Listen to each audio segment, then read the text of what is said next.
Man, y'all remember Sisqo, Dru Hill, the Thong Song. Uh, you know, sometimes people just kind of fly under the radar, or you'd be like, man, what happened to this person? What happened to them? And a lot of times they get the courage to come out and tell their story. Got this video here from the Limitless channel, which I'll leave in the description for you guys to check out more and even subscribe, all right? Sisqo finally reveals why the industry ran him off. We all know it's a dark place. We all know that it be some strange things going on. But I always like to hear people talk, like the words come out of their mouth. So we ain't gonna waste no more time. Let's jump right into it. Downfall. It all started with whispers from music executives claiming that Sisqo was too difficult to work with. Then, rumors about him being gay began circulating, followed by Hey, how many people, I know Monique talked about it in the acting industry. That's one of the things they do. The word, the name or the word that floats around is difficult. And now nobody want to work with you. Is if you don't comply and do what they ask you to do, you're labeled as difficult. That's so crazy that I'm hearing that word again. Wow.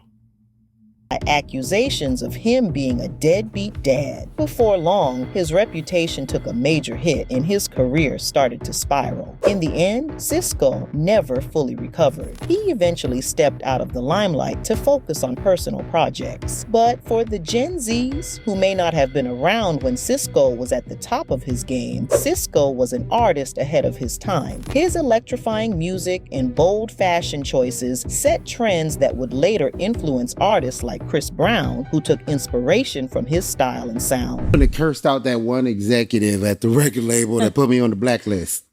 Damn. Okay. It was Leor. There you go. You happy now? Oh. He blacklists a lot of people. Right. In this industry. I was the first one. I was Really? black and I was on. I think I started it. He's so funny.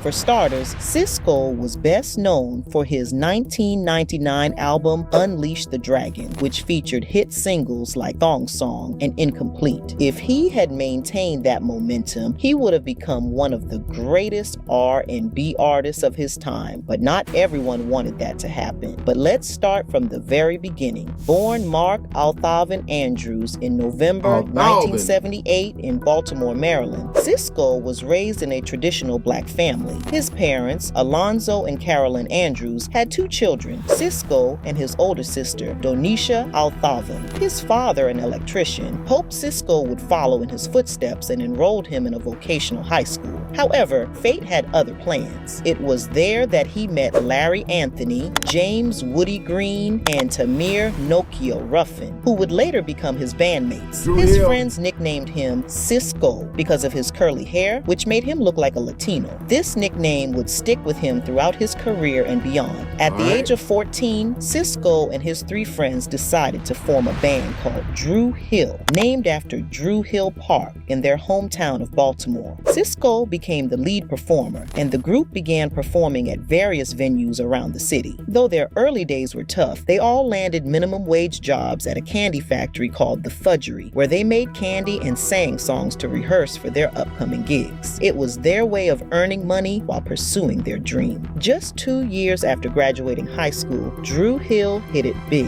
In 1996, at the age of 18, they were signed to Island Black Music Records, founded by Hiram Hicks. Their first song, How Deep Is Your Love, was recorded. But before that, in 1995, they had tried their hand at gospel music. After their gospel experiment, their manager suggested they travel to New York for a talent competition. Despite some hesitation, they agreed. It was at that competition that Hiram Hicks took notice of them and offered them a record deal. After experiencing the extensive success of their debut album, Dru Hill sued Hiram Hicks and his brothers for allegedly attacking one of their managers, Keith Ingram, with a pool cue during a party on May 18, 1997. Island Black Music Records, however, denied the allegations, claiming they were fabricated. To avoid further embarrassment over the lawsuit, the label decided to settle out of court, offering Dru Hill a $5 million advance and a royalty upgrade of 20% on each album sold. But Dru Hill turned down the offer. Here's where things get interesting.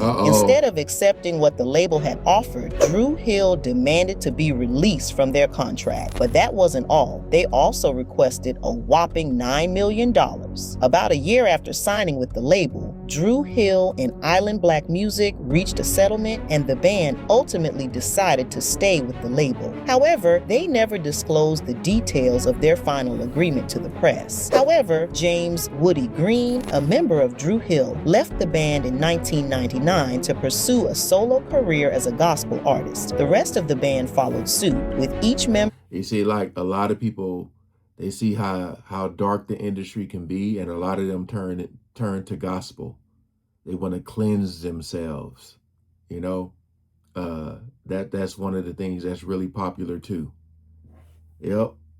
Pursuing solo projects, but they all signed an agreement to reunite in 2001 to drop a new album. Sisqo's solo career reached great heights, especially with his debut album Unleash the Dragon, which earned him 2 Grammy Awards, one for Best R&B Album and another for Best R&B Song. He was nominated in 4 categories during that time and was signed to Def Soul under Def Jam. His hit song, Thong Song, went on to become a worldwide sensation, reaching the top 10 on European charts and ranking number 3 in the UK, Netherlands, and Denmark. But here's the kicker. Word on the street is that Thong Song wasn't originally written for Sisqo. It was meant for Michael Jackson. According to Marcus Collins and Tim Kelly, here's what Collins had to say about it. At the time, me and Tim, we basically were in a creative space thinking about Michael Jackson a lot. We knew we eventually wanted to get on Mike's album, so we were doing a lot of ideas that were out of the box from the normal things people had heard us do. So that was creatively this new sound we were trying to forge before we were even in touch with Sisqo. Next thing I know, he's adding the kick in. It just sounded very urgent. You knew that it was a game changer. But again, we're thinking Michael Jackson. At the time, we wasn't thinking Sisqo. In other words, fate had big plans for Sisqo. His talent found the perfect opportunity. I'm really trying to hear. Let me see. I'm trying to think, how would he even sing that? I know he would make it. That just don't. It would have to be like a follow-up to Dirty Diana, or I don't know. I'm just Michael Jackson and the Thong Song. Boy. At the right time. And here's what Sisqo had to say about the song. I wanted people to be happy when they heard Thong Song. I made the song extremely simple, but there's a lot of complex things going on in the music. For instance, I had some people who worked on Star Wars. I studied a lot of different classical songs before we wrote the entire string session. The reason I wrote it was because initially the song had a Beatles sample from Eleanor Rigby. I had pretty much the whole song written, but while Sisqo was celebrating his success, a major lawsuit was being filed against him by Ricky Martin over the song Thong Song. According to Martin's lawyer, he claimed a huge amount of money over the single, alleging that Sisqo had stolen the interpretation of Because You're Living La Vida Loca from his own song. Now, that was really wild. I mean, can you imagine someone suing you over 4 words in a song? It was definitely crazy, but Sisqo had to pay up, which resulted in a significant loss at the time. Damn. And here's where things get crazy. It seems that as soon as Sisqo started experiencing some fame in the industry, trouble began to follow. Sisqo became so famous that many people thought he was going to be the next Michael Jackson. But one thing about Sisqo was was that he was too loyal to his community, sometimes to a fault. Soon, music executives like Lyor Cohen began to find issues with him, and in an interview, Sisqo addressed this issue, saying, "Once you get to that level of success, you have to play the game. That's what I did not understand." Sisqo says, "I thought that once you had success, your job was the Robin Hood situation. You know, I'm from Baltimore, nobody has anything. When somebody had talent, I was hiring my uncle, my cousin, getting people I knew to run the studio." Sisqo's Robin Hood approach, however, didn't sit well with studio executives. "Me and the label just started bumping heads because I was hard to work with," Sisqo says. "Instead of putting their person behind the console, I'd put my person behind the console. Instead of getting their rapper to rap on it, I'd get my cousin to rap on it." I guess from all of this, it's safe to say that caring for his people was part of what got Sisqo pushed out of the industry. The simple truth is that Sisqo wasn't playing by their rules in the industry, and it pissed them off, so they kicked him out. But moving on, Sisqo constantly pushed the boundaries of what was considered acceptable in the industry, and his record executives weren't here for it. For example, Sisqo had always been known for his signature platinum blonde colored hair, but when it came time to film the music video for Tell Me, the label asked him to dye his hair back to black, but Sisqo refused, claiming that his hair was part of his identity. After much back and forth about the hair, he reluctantly agreed. But here's the scoop. During the shoot for the music video, Sisqo snuck away and dyed his hair back to platinum blonde. Now, you can imagine how livid the music executives must have been when they saw Sisqo with his usual blonde hair. It was then that he was told his hair would ruin his music career. But as the story goes, the executives followed through with their threat. I'm going to tell you, there was a whole movement of dudes with blonde or silver hair in that era. It was a bunch of dark-skinned dudes dyeing their hair blonde. And the women loved it. Loved it. I mean, hell, look at Chris Brown today. This dude done dyed his hair how many times? How many colors? Yeah. They were just trying to control him, for sure. For sure. Realizing that Sisqo's fans loved the platinum blonde look. Sisqo's hair, among other things, set him apart from other R&B singers of his time. But along the way, Sisqo was also accused of being gay due to his flashy style, which was closely tied to his hair. However, he denied the rumors, saying he was comfortable in his masculinity. Yeah, well, the gay rumors is once again unwarranted when I guess it was because my hair's blonde. Oh, that's right. Everybody dyeing their hair blonde right now. Everybody's rocking leather right now. Everybody's doing everything I did back in the day. That's Are a they fact. gay too? That is true. All right. I guess the silence has it. Nobody asked nobody else what they gay, but I'm gay. I'm just a trailblazer, dude. I'm at the top of the list. I take risk because I'm not insecure about myself or my manhood, so I can do, whatever I feel like I, want to do to express myself as an artist, and it kind of, one of those things that I was able to do first, so that young artists now can express themselves without having fear of being called gay.